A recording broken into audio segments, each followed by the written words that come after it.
From Eyewitness News, this is Newsmakers.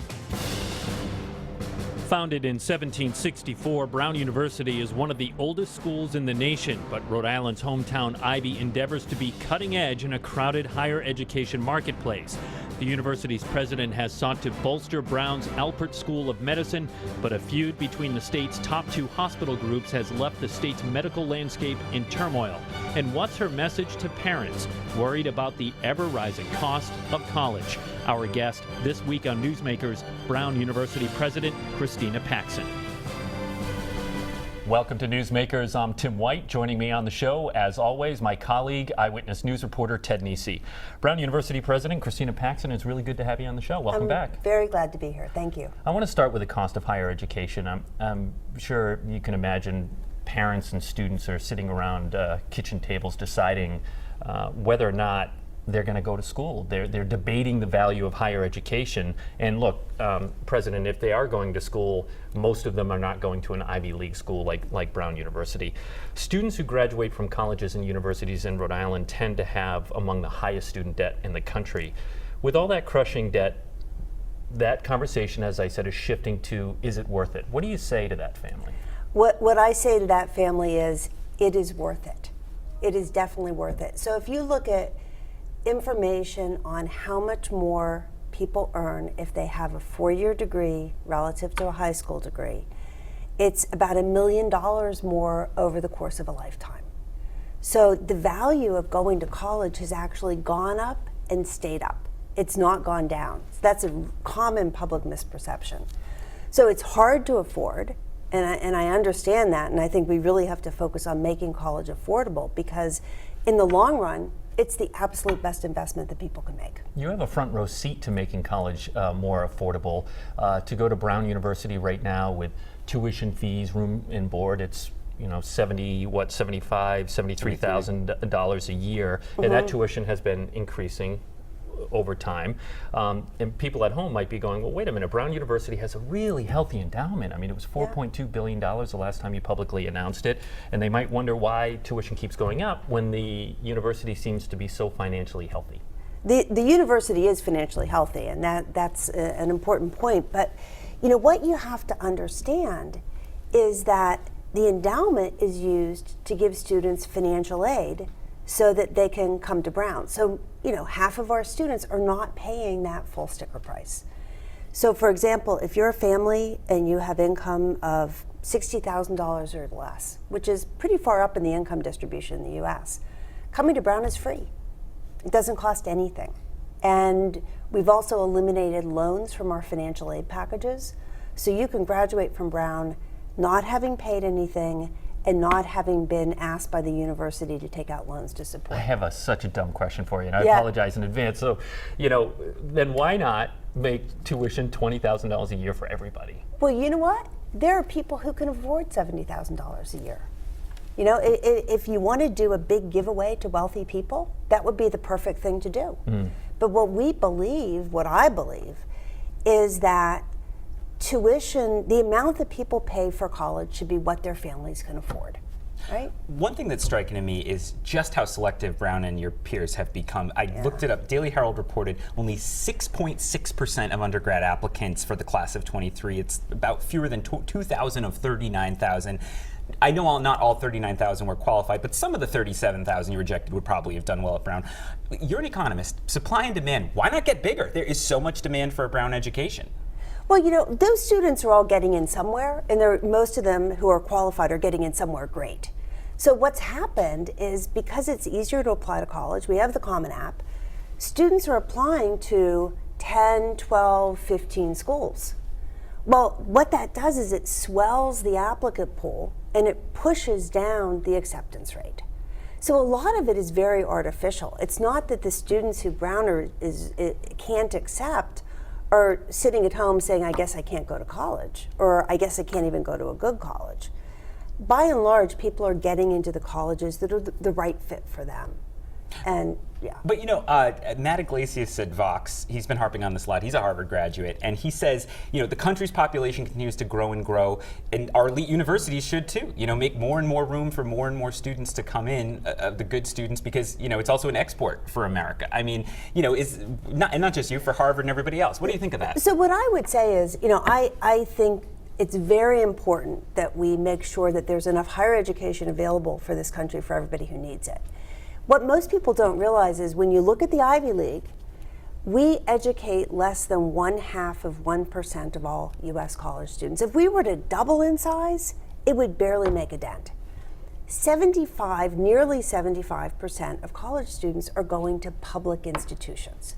They're going to URI, they're going to RIC, they're going to community colleges. And what a lot of people don't realize is that across the country, funding for public education is lower now than it was 10 years ago. So, when I say where do we need to grow, where do we need to push, we need to push in public education. So state spending for the higher education institutions in their state. State spending, but also federal support. I think it's got to be a partnership between the federal government and the state government to make sure that students can afford. You've spoken about that repeatedly. People might wonder, well, why does President Brown frankly care? You're in good shape. That's David Dooley's problem down at URI. Why is it something that you've become very insistent about? I care about education. We have such a wealth of talent in this country, and these students, as we've seen, if you want to do well in American society today, you need education above a high school level. It didn't used to be that way. That's how it is now for our students who are graduating from high school. So my own belief is, as a country, we need to step back and say, okay, what's the plan for higher education here? Because we have underfunded publics. We have a lot of really high quality privates that are teetering on the edge of financial disaster. And this is not a good place to be for the nation. So why I care about it is I care about the country's development and I care about these young people. Since we're talking about admissions, I have to ask you about Varsity Blues, the tuition scandal that's really dominating the headlines when it comes to higher education. And folks at home will know it through the actresses Lori Loughlin and Felicity Huffman, who are two of the high-profile defendants in the case. They're essentially accused of paying bribes to get their kids into schools. What's your reaction to all of this as a president of a major university? My reaction to Varsity Blues is it's horrifying. I mean, it really is a sad state of affairs when people feel like they need to bribe and cheat and lie to get into schools like USC and some of the others that were implicated in Varsity Blues. I think it's good for people to understand that this is a very small slice of all of the students who are applying to colleges. But it was a wake-up call to all of us to say, okay, let's sit back, let's look at our admissions processes, let's make sure that we have the things in place to make sure that this isn't going to happen at our institutions. Did you change anything after that review at Brown University? Well, we have a very strong system. And actually, if you look at how we admit student athletes, they get admitted by the admissions office. They don't get admitted by coaches. And we have a series of things like very careful roster reviews to make sure that the students who are admitted as athletes are actually on teams. That's a good thing. It sounds obvious, but it's a good thing. So we might do a few things around the margins to make sure things are really rock solid, but overall I'm very confident in our processes. And just a quick basic reporter question on this. Has the scandal touched Brown University in any way? In other words, no. Anyone from the federal government reached out and asked for any information or any? We have had no contact with anybody involved in any of these suits. So. Okay. As you'd expect, I had some questions for you about hospitals in Rhode Island, which Oh, you no. and I have talked about I can't believe it. a few times over the years with the soap opera of that world in recent years. You were a key player, you continue to be a key player in the discussions about whether Rhode Island's largest hospital groups, Lifespan and Care New England, should merge. People should understand Brown has relationships with both systems through the medical school. Many of us were stunned when Care New England pulled the plug over the summer on the renewed merger talks that the governor had spurred. You were part of that. I know there's an NDA, but were you surprised when those ended as they did? If you look at the history, I think disappointed, surprised, we're beyond surprise in this. This has been going on for a long time. And I think this will be probably the third, if I'm right, failed merger attempt between these two institutions, which is very sad from my point of view. I have been consistent for years, and we've been talking about this for years, about the benefits to Rhode Island, to the people who live here, of an integrated academic medical center. So, I'm still optimistic. Really? I'm still optimistic that someday the stars are going to align and we can get to the right place. But right now isn't the right time. Are there any signs? You can be kind of a diplomat sometimes in this, trying to talk to both sides when they won't talk to each other. Are there any signs of, the frostiness diminishing and maybe talks will resume, or is it right now pretty much at the moment it's not really being discussed? Well, right now what we're doing, so the thing to remember is Brown, we have medical school faculty with Lifespan, we have medical school faculty with Care New England and the VA too. And in some ways we're, as you said, we're the glue that's binding these systems together. So something like 40% of the doctors who practice in Rhode Island are Brown doctors. So big reach. So we have a lot, right now what we're doing is we're working with Lifespan to try to strengthen our relationship. We're working with Care New England to strengthen our relationship, doing everything we can to make sure that our relationship with them is as integrated and seamless as possible. And that, in some ways, paves the way to something different in the future. If Partners Healthcare in Boston, Brigham and Women's, as people know it, if they decided to come back into the conversation, would you support that? Well, as you know, originally I came out not in support of that deal. And then when it looked like it was going to go forward, I thought, okay, Care New England is our partner. They want to do this. So we spent a lot of time, maybe 6 months, 8 months, working with people at Brigham and Partners to talk about how we could develop a relationship that would alleviate some of the concerns I had about partners coming into Rhode Island. And over that time, I have to say I gained a lot of respect for the people at Brigham. I think it's a good organization. Ideally, and I would say this to them, and I have said it to them, my first best choice would be to see a merger between Lifespan and Care New England, and then maybe develop an affiliation with Brigham down the road. That would be a great thing to do. But if we don't have that choice, if something changes there and Brigham is really coming in again, we're going to work with them. We're collaborators. We have to. One last hospital question, because there's so much else to talk about. But Lifespan and Care New England, neither one is actually is awash in cash. They both have financial challenges.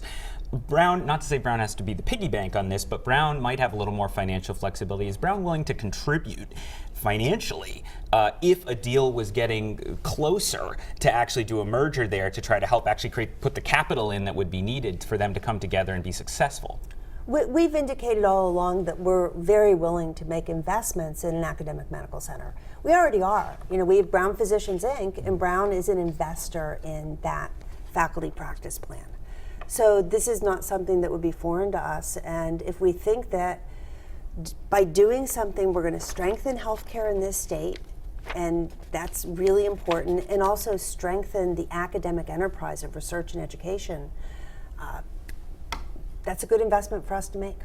President Paxson, we have to go to a break soon, but a quick, personal question before we go there. You took the job 7 years ago as president, and Ted pointed out to me before the show your contract's up in 2021. How long do you see yourself at the helm of Brown University? I will say two things. One is I love my job. I really love being at Brown. I love being in Providence in Rhode Island. I've taken to this place. The people are great. It's a terrific university.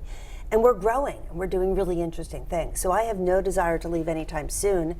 The second thing I'll say is I serve at the will of the Brown University Corporation. So, one thing that stuns me is the university is older than the country. Yes. But you're the 19th president at the university. There's not a lot of turnover there. What does that say about the job? that it's a really good job. You wouldn't support term limits, then, I assume. No. Okay, no, very good. No. All right, we're going to take a break on Newsmakers. Our conversation with Brown University President Christina Paxson will continue when we come back. Stay with us. You're watching Newsmakers.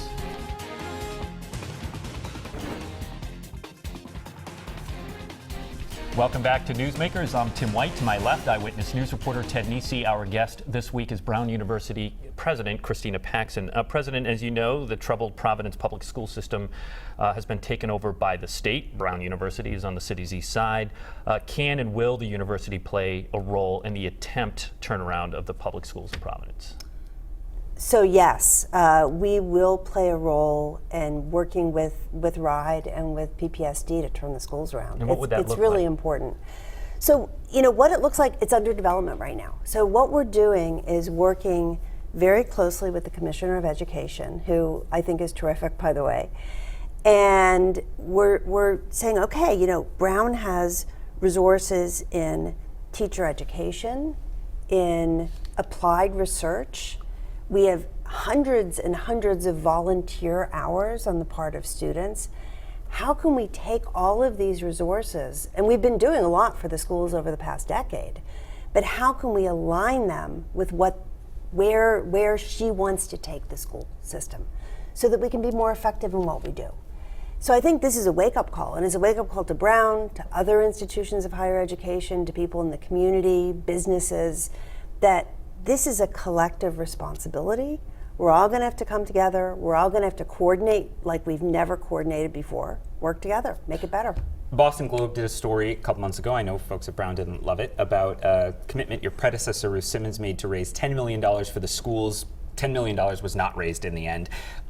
Is that old news now that you're not, that's not going to be, or are you going to look to like fill that gap from what was promised years ago? So we have filled that gap, and we filled it by spending more than $800,000 a year on K through 12 education over the past several years. So, you know, if you had that $10 million fund, it would have spun off about $450,000 a year. So we're doing much more than what that fund would have provided. I would love to have endowed money that would go forever. And I'm actually pretty excited about the turnaround plan and optimistic, because I think if we can make this work, people like to invest in success. And we have many, many Brown alumni from around the country and the world who are passionate about the quality of public education. If they think they can make an impact, they will come back and invest in this. So I'm hopeful. I want to ask you about a different, something, it's increasingly labeled cancel culture. President Obama made a speech criticizing what he believes is maybe an increasing intolerance for other views, or a feeling that they shouldn't be allowed to be spoken on college campuses in particular. You live it every day as a college administrator. To what extent, and there are people who say this is all overblown and sort of a creation of the media. To what extent do you think that's a real challenge, and to what extent do you think it's an overhyped problem that you don't really see? It's a really good question, and I think the truth is somewhere in the middle, right? So if you look at cancer culture, it really started on the internet, where people would stop liking somebody, remove them from their Facebook page, whatever. And it was a way to say, I don't like that person. It's free speech. People can do what they want. That's fine. On a college campus, though, our job is to educate students and prepare them to be civic leaders, business leaders, government leaders. And if we're going to be good at our job, they have to learn how to debate ideas, talk to people they don't agree with. That's really an important part of the educational process. So I can't control what our students do on social media, and I can't really assess how big an issue this is, but I know that our mission on the Brown campus is to promote open exchange of ideas and real discourse, substantive discourse. This topic makes me recall in 2013, former New York Police Commissioner Ray Kelly was on Brown University's campus to give a speech. He was shouted down in the auditorium. They had to cancel the speech. And the protesters that were there were angry about the controversial stop and frisk program in New York City. You were pretty new as president at Brown University. Did you learn anything from that? Yes, I learned a lot from that. What did you learn? And what I learned was that we had to be much more purposeful about developing a set of protocols around controversial events, and make sure that our students understand what the rules are, which is, any student group, any faculty member can invite anyone they want to campus. That's been in Brown's policy since 1968. And that interrupting speakers is a violation of our Code of Student Conduct. So we've become much better at kind of working with students, making sure they understand that, making sure we have the guardrails in place so that it doesn't happen again. And the good news is it hasn't happened again. And I don't know if this is a change because of Commissioner Kelly, but there is always a big chunk of time at the end of a speech with 2 microphones set up where students can come up and ask the speaker any question that they want to ask. Yes. Was that in the wake of the Kelly thing? Has that always been the philosophy? No, that's always been the philosophy. Okay. And we really want our students to engage with speakers. We want to bring in people with many different viewpoints and let them ask hard questions if they want to.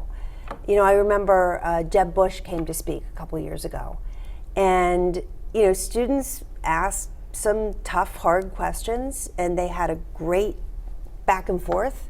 It was a really an amazing event. So, and we do that all the time.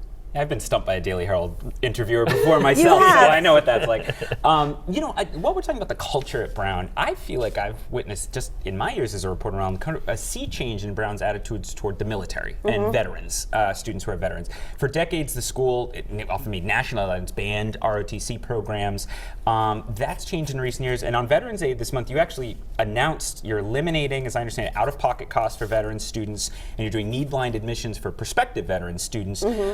Do you get pushback on campus for what appears to the outside world to be a more welcoming, open attitude toward students who are affiliated with the military? I think times have really changed, and I'm very excited about these initiatives. I'm glad you brought them up. But this is a culmination of things we've been doing over time. So we have brought back all of the branches of the military ROTC programs, which is great. So now our students have those opportunities. We've developed a very good collaboration with the Naval War College and the Watson Institute for Public and International Affairs. So we work with them on a regular basis on humanitarian relief and other really important issues. And we have this growing, amazing cohort of students who are veterans. And I think when faculty have these students in their classes and they see what they bring and the depth of their experience, they are won over. So the truth is, I have not received a single negative email questioning, why are you doing this? The fact that we're need blind for veterans seems to be celebrated, which is really great. We have about 4 minutes left. I want to ask you a question as an economist. President Trump's tax plan, cut plan, put in a 1.4% levy on endowments that reach an average of $500,000 per student. We did some quick math this morning, so I apologize if it is off, but it shows that your endowment is right at $409,000 per student. Yeah. Is that at the back of your mind at all, this 1.4% tax? Well, yes, it is at the back of my mind, but honestly, I'd rather have the endowment that forces me to have to pay that tax. That's a good problem to So have. it's a good problem to have. It's fine. Was our math right on that? Are you still below the threshold? I haven't done the math recently, but we are still below the threshold, so that's clear. I think what most people don't understand is when you tax an endowment, and I'm firmly opposed to this tax, you're taking away money that on the margins universities are using for financial aid. You asked me earlier in this cycle, why aren't we doing more to make college accessible? It's our endowments that are letting us do that. So I don't understand the rationale behind depriving American students of more financial aid, which is essentially what the tax is doing. But do you see a difference between a Brown, which $4 billion is an endowment most colleges would kill for, and a Harvard, which people now say is basically a hedge fund with a few classes attached? I mean, they're at like $30 to $40 billion. Yeah, and they're supporting a lot of financial aid. They're supporting a lot of research. They're a great university. I can't speak for the details of their budget. I know from Brown's point of view, financial aid is a very big chunk of our budget. We've spent close to $1 billion over the last 5 years on financial aid. That's a lot of money. And it's growing more rapidly than anything else in our budget. And if we didn't have our endowment, we couldn't do that. We couldn't do that. We only have a little more than a minute left. We've had on the President Roger Williams a few weeks ago, different concerns for a school of that size than for Brown. But you must have concerns of your own for Brown, even if it's not, oh goodness, we could close or something like some schools these days. What does keep you up at night as the President of Brown? What's your biggest worry for the future of the institution you lead? I will come back to what we already discussed, and it's all about access to higher education. So, can we continue to bring in talented students regardless of their family's income? A lot of us are thinking about how are we going to maintain what we do for access if there is a recession? And eventually there will be a recession. I'm not going to predict when there is one. So that's the kind of big worry that I think all college and university presidents, whether they have large endowments or small endowments, this is what we think about all the time. Less than a minute, 2022, you're going to open a new performing arts center Yes. on campus. I was just curious if it's going to be named after anyone. Have you made that decision yet, or is it? It will have a name, and that name will be announced in the fullness of time. You're not going to tell us on No this giveaway. program. No. That's what you're saying No, very no, no, politely. no. Okay, and Yes. is it on track to open for 2022? So the building will be completed in the spring of 2022. We'll spend the summer doing what they call tuning the building, getting the acoustics right, the equipment in, and then we'll be open for our first season in the fall of 2022. Good luck with that. Brown University you. President Christina Paxson, thank you very much for joining us on the program. If you missed any of it, it's online, WPRI.com. For Ted Nesi, I'm Tim White. We will see you next week on Newsmakers.